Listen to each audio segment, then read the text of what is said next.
Okay, I know I'm really early to this conversation, but what the fuck is going on with AI on TikTok? Another day, another yap session. So I basically have started using TikTok. I think it's been like 6 months or so. 6 months is because, well, my country really doesn't give it like the A-OK in terms of functioning. Had to get around to using it. And when it was first launched in my country, it had basically the same reputation of that of Musical.ly in terms of the cringe factor.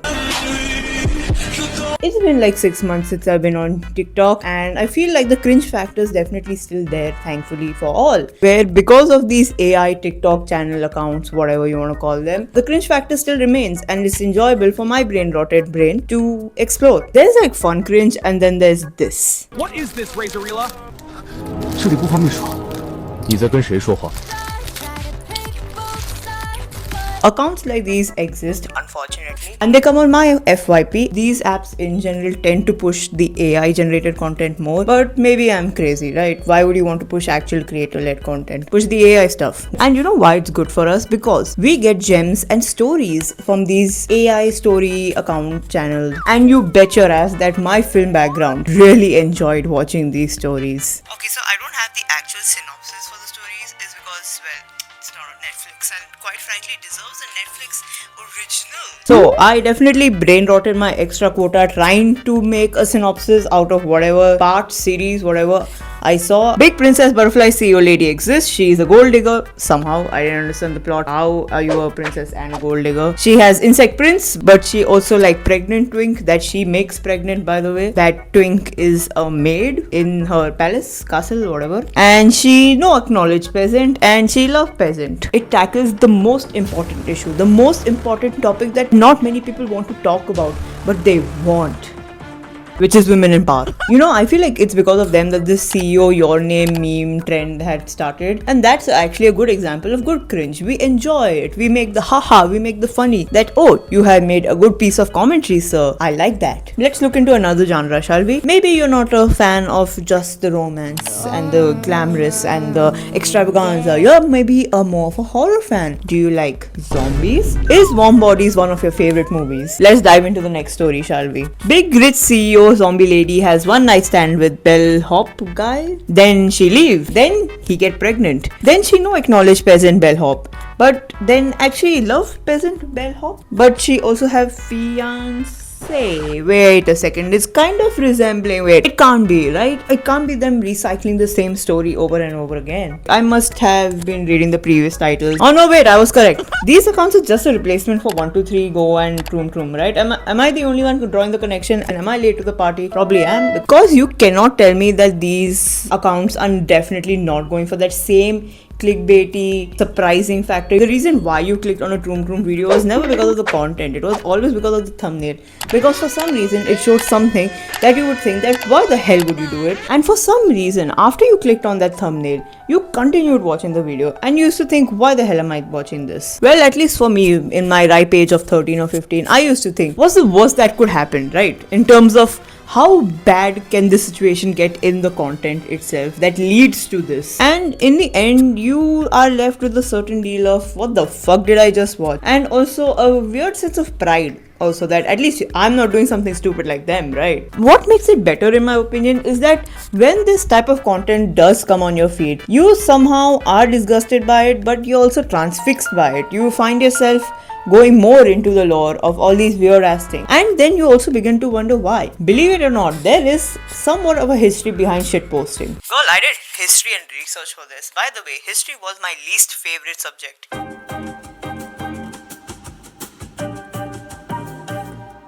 Going slightly back, the essence of shitposting, you can kind of see it in certain movements, in especially which was the highlight was Dadaism. It rejected traditional aesthetics and logic, embracing absurdity, chance, and anti-art by artists and war resistors, seeking to defy conventional norms. Dadaism developed out of disgust and resentment of the war that was ongoing, especially out of the resentment out of all the unnecessary bloodshed that was going on during that time period. They purposely made art to shock or outrage or even infuriate people. Basically, modern day rage bait. it was basically an overt state of the covert mind. Because of the shitfest that the world is at currently, where having two jobs is the norm, our brains are craving any source of dopamine that is available. Our jobs certainly aren't giving us any. We need a distraction, and you could say that, Oh, let me just pick up a paintbrush, so let me pick up a book. or ride a horse. But the integration of hustle culture in our normal daily lives has led to even our calm down periods being full of the hustle and grind culture. And especially because of this hustle mindset, we like the idea of becoming something or being something, but we don't like the actual process to become that thing, which leads to, unfortunately, both the viewing and the creation of the AI shitposts that we see today on our apps. An example is, it's been a long day, you've just come back from your job and your phone is right next to you and you decide to doom scroll on it rather than on your laptop because that's kind of weird. And then you open the godforsaken social media apps that you are trying to detox from, but in the end you just return back to it because you crave that dopamine so much. And after some amount of doom scrolling, you eventually end up reaching the AI generated content area. And for some reason you want to throw up to it, but you're also addicted to it. This is where the uncanny valley effect comes into situation, mixed with a little how bad can this get eventually, which we used to get from 1 2 3 Go and Troom Troom.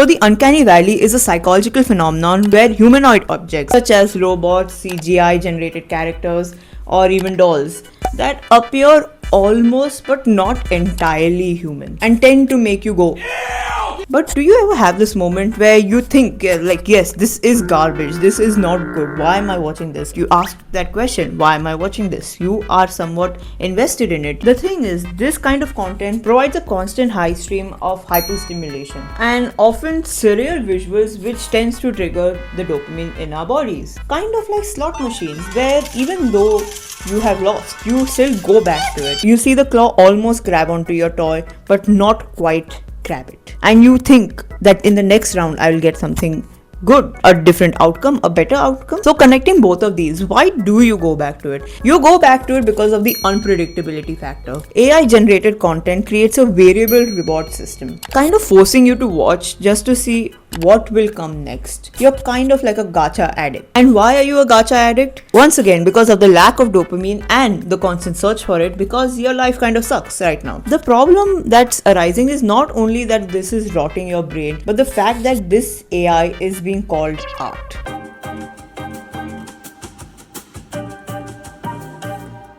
And the biggest claim that they have for calling AI art, their medium is somewhat non-traditional, kind of like digital art. I'm gonna pause you right there. When did digital artists stop having to learn brush strokes? When did they stop having to learn how to master the art? In fact, as a person who used to do traditional art and has somewhat stopped because life, I even tried to go into the digital art spectrum, but I needed to master traditional art so that I can continue digital art, because surprise, it's a hand in hand. The biggest argument I've seen is like, oh, I can't do all that. I don't have the skills to do all that. My question is, did you even try? Did you even try to pick up a pencil, a paintbrush, whatever, and put it to the canvas? Or did you just decide that, oh no, I'm not good at it? Art is practice. Art is skill, and that is for any skills in anywhere. You don't become a chef, you don't even learn how to cook in the first run. You need certain practice to reach a level that you are satisfied with. Were you satisfied with the first omelette that you made? No. You practiced, didn't you? Again, we like the idea of a human being, the idea of something. We do not like the process of becoming that something. Because in this fast-paced world, everything is just so easy to get. Everything is already done for us. So now putting in the effort feels like a task in itself.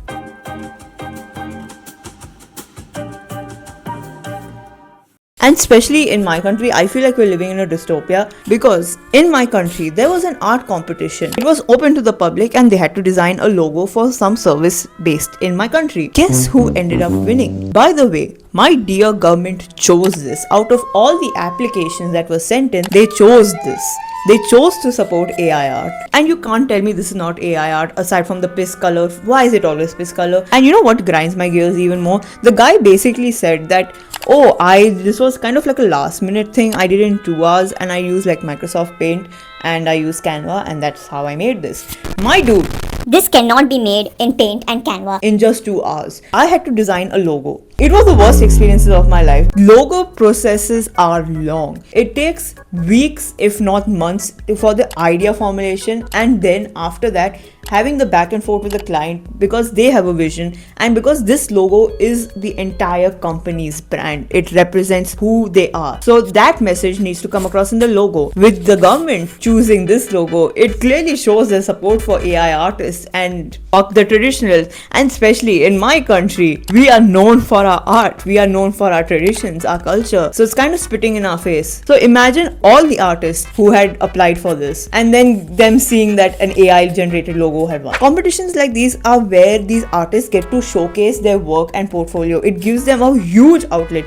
If my country's government had actually chosen them, the amount of exposure they would have got, they are met with this. This is how they are treated. I feel like this needs to be a disclaimer that drawing, painting, whatever, just this is not art. There are so many forms of expressions. And you know what grinds my gears further? When able-bodied people use the defense of, Oh, this is for people with special disabilities who cannot draw. I'm so sorry, who made you the spokesperson for the community that you are clearly not a part of? Also, I do want to go back to the word art. What is art? As defined by Cambridge, is the making of objects, images, music, etc.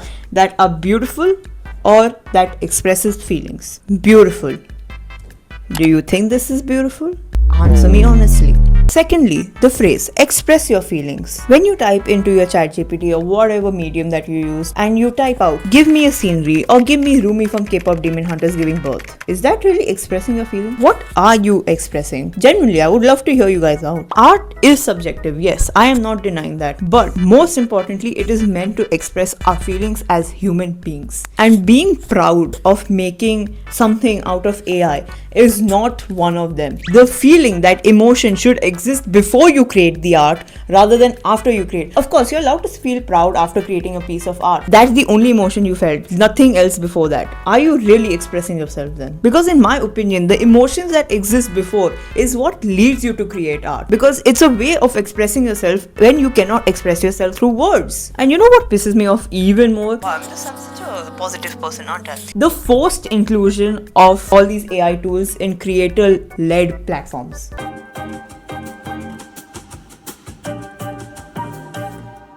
YouTube used to be a creator-led platform, and now them advocating for the use of AI, especially even in the creation in terms of shorts content, with quote-unquote the creator's likeliness. By the way, this is all happening on an app which is known for its harsh copyright issues, and yet the actual hub of copyright issues is just being allowed. It's in fact being advocated that hey, you should use this, because in the end they just want more people pushing out more content on their platform. They don't care. This feature is most likely to get abused. It's just going to fly under the radar of copyright. And speaking of copyright, remember that trend of putting your actual face into an AI model that is known for taking unnecessary data and learning off of it, and then it produced a shit piss colored version of a Studio Ghibli image of yourself? Girl, that's not Studio Ghibli. This is peak of us not using AI because we can't do skills.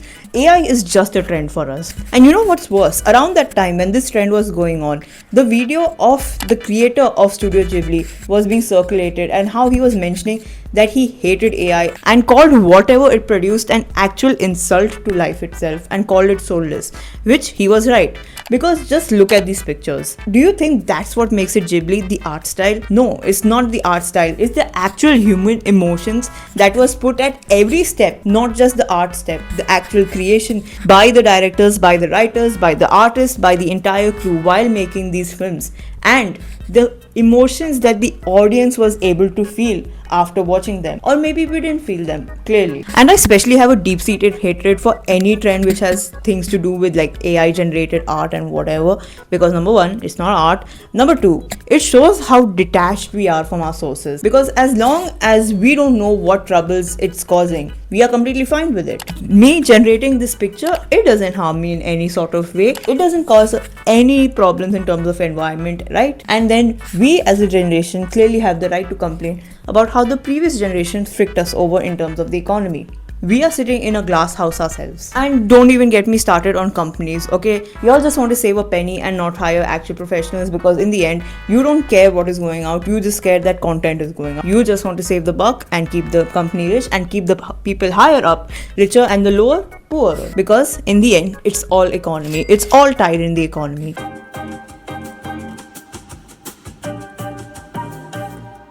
AI will never replace actual art, yes, but it will always be shoved in our faces because the economy is so bad that we have encouraged the creation of AI content because it's the easiest way to get money. Because it was never about expression or skill level or anything, it was just about getting easy money. And that's all for today. Ciao.